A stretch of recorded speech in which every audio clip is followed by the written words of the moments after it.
Hello दोस्तों, कैसे हैं आप सब। हमारी कहानियाँ देखने के लिए हमारे चैनल को सब्सक्राइब कीजिए और हाँ, बेल आइकन दबाना मत भूलिएगा।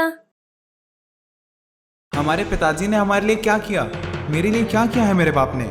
माँ, मेरे मित्र के पिताजी भी शिक्षक थे, पर देखो उनका कितना बड़ा बंगला बना लिया है उन्होंने। एक ये हमारे पिताजी, आज भी हम किराए के मकान में ही रह रहे हैं। अमन, तुझे पता है कि तुम्हारे पापा घर में सबसे बड़े हैं और 2 बहनों और 2 भाइयों की शादी का खर्चा भी उन्होंने ही उठाया है। सिवाय इसके तुम्हारी बड़ी बहन की शादी का खर्चा उन्होंने ही किया था। अपने गांव की जमीन भी कोर्ट कचहरी में ही लगी रही। ये सारी जिम्मेदारियां किसने उठाई? क्या उपयोग हुआ उसका? उनके भाई बहन बंगलों में रहते हैं। कभी भी उन्होंने सोचा कि हमारे लिए जिस भाई ने इतना कष्ट उठाए उसने एक छोटा सा मकान भी नहीं बनाया, तो हम ही उसे एक मकान बनाकर दे दे। एक क्षण के लिए निर्मला देवी की आंखें भर आई और सोचने लगी, क्या बताए अपने जन्म दिए पुत्र को बाप ने क्या किया मेरे लिए, ये पूछ रहा है। फिर बोली, तुम्हारे पापा ने अपना कर्तव्य निभाया है, भाई बहनों से कोई आशा नहीं रखी। अच्छा, वो तो ठीक है, उन्होंने हजारों बच्चों की ट्यूशन ली। यदि उन्होंने फीस ले ली होती तो आज पैसों में खेल रहे होते। आजकल के क्लासेस वालों को देखो, इम्पोर्टेड गाड़ियों में घूमते हैं। यह तो तुम सच बोल रही हो, परंतु तुम्हारे पिताजी का तत्व था ज्ञान दान का पैसा नहीं लेना। उनके इन्हीं तत्वों के कारण उनकी कितनी प्रसिद्धि हुई है और कितने पुरस्कार मिले, उसकी कल्पना है तुझे? ये सुनते ही अमन एकदम नाराज हो गया। क्या चाटना है उन पुरस्कारों का? उन पुरस्कारों से घर थोड़ी ही बनते आएगा। पड़े पड़े धूल ही तो खाते हैं, कोई पूछता भी नहीं है उनको। इतने में दरवाजे पर दस्तक सुनाई दी। अमन ने दरवाजा खोला तो उसके पिताजी श्याम प्रसाद खड़े थे। श्याम प्रसाद जी ने उनका बोलना तो नहीं सुना। इस डर से अमन का चेहरा उतर गया, परंतु श्याम प्रसाद बिना कुछ बोले अंदर चले गए और वे बात वहीं खत्म हो गई। श्याम प्रसाद जी ने हाथ का पेपर रख दिया और वे कपड़े बदलने के लिए कमरे में चले गए। निर्मला देवी ने राहत की सांस ली। श्याम प्रसाद तैयार हुए, मतलब उसके और अमन के बीच हुआ विवाद उन्होंने नहीं सुना था। ये कोई नई बात नहीं थी। राहुल रोजाना ऐसे ही अपनी मम्मी को ताने मारते थे। विवाद भी कैसा, हमेशा की तरह अमन का अपने पिताजी पर दोषारोपण करना और निर्मला देवी का अपने पति के पक्ष में बोलना।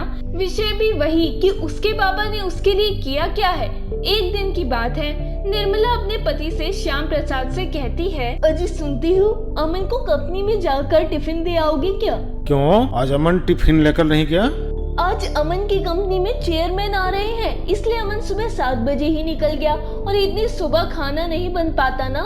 ठीक है, दे आता हूँ मैं। श्याम प्रसाद जी ने सब टिफिन साइकिल पर अटकाया और तपती धूप में औद्योगिक क्षेत्र में अमन की कंपनी के लिए निकल पड़े। 7 किलोमीटर दूर कंपनी तक पहुँचते पहुँचते उनका दम फूल गया था। कंपनी के गेट पर सिक्योरिटी गार्ड ने उन्हें रोक दिया। अमन शर्मा साहब का टिफिन देना है, अंदर जाऊँ क्या? अभी नहीं, चेयरमैन साहब आए हुए हैं, उनके साथ मीटिंग चल रही है। किसी भी क्षण वो मीटिंग खत्म करके आ सकते हैं, तो तुम बाजू में ही रहियो। चेयरमैन साहब को आप दिखना नहीं चाहिए। श्याम प्रसाद जी थोड़ी दूरी पर ही धूप में खड़े रहे। आसपास कहीं भी छाँव न थी। थोड़ी देर बोलते बोलते 1 घंटा निकल गया। पाँव में दर्द उठने लगा था, इसलिए श्याम प्रसाद जी वहीं एक पत्थर पर बैठने लगे। तभी गेट खुलने की आवाज आई। शायद मीटिंग खत्म हो गई थी। चेयरमैन साहब के पीछे पीछे कई अधिकारी और उनके साथ अमन भी बाहर आया। अमन ने अपने पिताजी को वहां खड़ा देखा तो मन ही मन नाराज हो गया। चेयरमैन साहब कार का दरवाजा खोलकर बैठने ही वाले थे तो उनकी नजर श्याम प्रसाद जी की ओर पड़ी। उस सामने कौन खड़ा है? अपने अमन सर के पिताजी हैं, उनके लिए खाने का टिफिन लेकर आए हैं वो। बुलवाइए उनको। कार में ना बैठते हुए वो वैसे ही बाहर खड़े रहे। जो नहीं होना था वह हुआ। अमन के तन से पसीने की धाराएं बहने लगी। क्रोध और डर से उसका दिमाग सुन्न होने लगा था। गार्ड की आवाज देने पर श्याम प्रसाद पास आए। चेयरमैन साहब आगे बढ़े। आप श्यामा प्रसाद सर हैं ना? SK हाई स्कूल के शिक्षक थे शायद आप? हाँ, आप मुझे कैसे पहचानते हैं? कुछ समझने के पहले ही चेयरमैन साहब ने श्याम प्रसाद जी के चरण छुए। सभी अधिकारी और अमन वो दृश्य देखकर अचंभित रह गए। सर, मैं अरविंद अग्रवाल, आपका विद्यार्थी। आप मुझे घर पर पढ़ाने आते थे। हाँ हाँ, याद आया। बाप रे, बहुत बड़े व्यक्ति बन गए आप तो। सर, आप यहाँ धूप में क्या कर रहे हैं? आइए अंदर चलते हैं, बहुत बात करनी है आपसे। सिक्योरिटी तुमने इन्हें अंदर क्यों नहीं बैठाया? गार्ड ने शर्म से सिर झुका लिया। वो देखकर श्याम प्रसाद जी बोले, उनकी कोई गलती नहीं है, आपकी मीटिंग चल रही थी, आपको तकलीफ न हो इसलिए मैं ही बाहर रुक गया। Okay okay. चेयरमैन साहब ने श्याम प्रसाद जी का हाथ अपने हाथ में लिया और उनको अपने आलीशान चैम्बर में ले गए और सभी लोग उनके पीछे पीछे चल दिए। अपनी कुर्सी की ओर इंगित करते हुए बोले, बैठिए सर। नहीं नहीं, वो आपकी कुर्सी है। सर आपके कारण ही ये कुर्सी मुझे मिली है, इस पे पहला हक आपका ही है।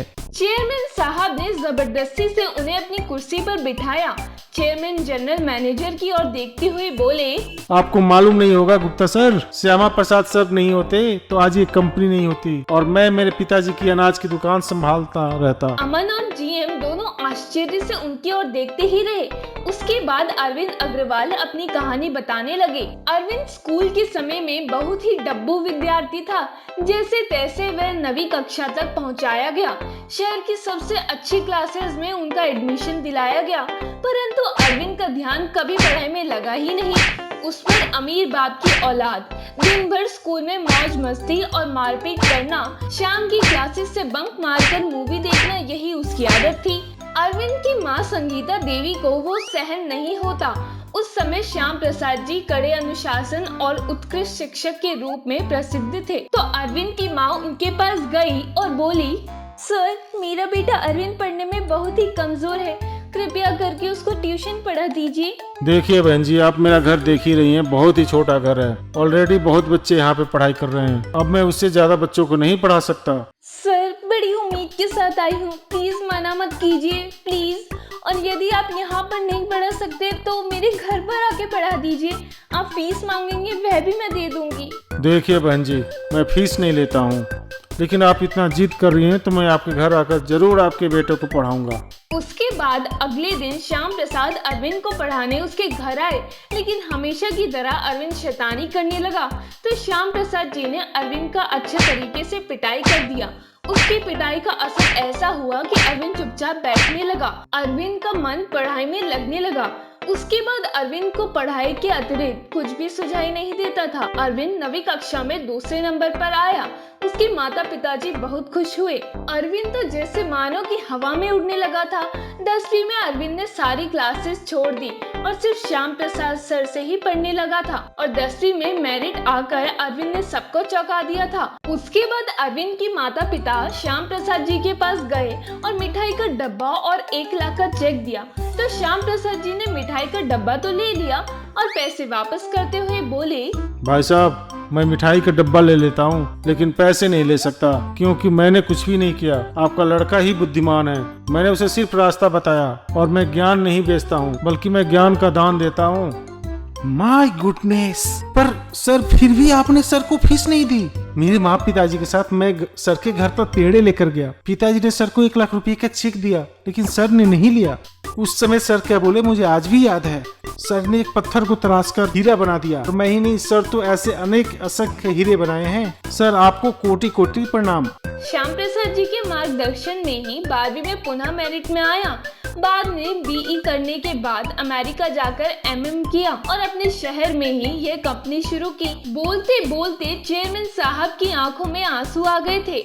बहुत देर तक कोई कुछ नहीं बोला। फिर चेयरमैन ने श्याम प्रसाद से पूछा, परंतु ये बात तो बहुत अद्भुत ही है। बाहर शिक्षा का और ज्ञान दान का बाजार भरा पड़ा होकर भी सर ने 1 रुपया भी न लेते हुए हजारों विद्यार्थियों को पढ़ाया। न केवल पढ़ाया बल्कि उनमें पढ़ने की रुचि भी जगाई। वाह सर, मान गए आपको और आपके आदर्श को। अरे सर, ये बहुत ही तत्वनिष्ठ हैं, पैसे और मान सम्मान के भूखे भी नहीं हैं। विद्यार्थी का भला हो, यही एकमात्र उद्देश्य है। मेरे पिताजी भी इन्हीं में से एक थे। एक समय भूखे रहे होंगे पर अनाज में मिलावट करके बेचेंगे नहीं, ये उनके तत्व थे। जिंदगी भर उन्होंने उसका पालन किया, ईमानदारी से व्यापार किया। आज उसका फायदा मेरे भाइयों को भी हो रहा है। आपने मकान बदल दिया या उसी मकान में रहते हैं? श्याम प्रसाद के बदले में राहुल ने ही उत्तर दिया, उसी पुराने मकान में रहते हैं सर। उस उत्तर में राहुल के दिमाग में पिताजी के प्रति छिपी नाराजगी तत्पर चेयरमैन साहब की समझ में आ गई। तय रहा फिर। सर मैं आपको गुरु दक्षिणा दे रहा हूँ। इसी शहर में मैंने कुछ फ्लैट्स ले रखे हैं, उनमें से एक 3 BHK का मकान मैं आपके नाम कर रहा हूँ। श्याम प्रसाद और अमन दोनों ही आश्चर्यचकित रूप में बोले, नहीं नहीं, मैं इतनी बड़ी गुरु दक्षिणा नहीं चाहिए मुझे। चेयरमैन साहब ने श्याम प्रसाद के हाथ को अपने हाथ में लिया। सर प्लीज प्लीज ना मत कीजिए और मुझे माफ करें। काम की अधिकता के कारण मैं आपको गुरु दक्षिणा पहले ही देने में बहुत देर कर चुका हूँ। फिर अमन की ओर देखते हुए उन्होंने पूछ लिया, अमन, तुम्हारी शादी हो गई है क्या? नहीं सर, पक्का हो गया है और जब तक रहने को अच्छा घर नहीं मिल जाता तब तक शादी नहीं हो सकती। ऐसी शर्त मेरे ससुर जी ने रखी। ऐसा होने के कारण शादी की डेट अभी तक फिक्स नहीं हो पाई है। फिर हॉल भी बुक नहीं किया। चेयरमैन ने फोन उठाया और किसी से बात करने लगे। फिर थोड़ी देर में फोन रखकर बोले, अब तुम्हें चिंता करने की कोई बात नहीं। तुम्हारे मैरिज गार्डन का काम हो गया। सुंदर लॉन्स तो तुम्हें मालूम ही होगा। सर वो तो बहुत महंगा है। अरे तुझे पैसे कहाँ चुकाने हैं? सर के सारे विद्यार्थी सर के लिए कुछ भी कर सकते हैं। सर की एक बस आवाज देने की बात है, परंतु सर तत्वनिष्ठ हैं, ऐसा करेंगे भी नहीं। इस लॉन्स का मालिक भी सर का विद्यार्थी है। मैंने सिर्फ सर का नाम बताया।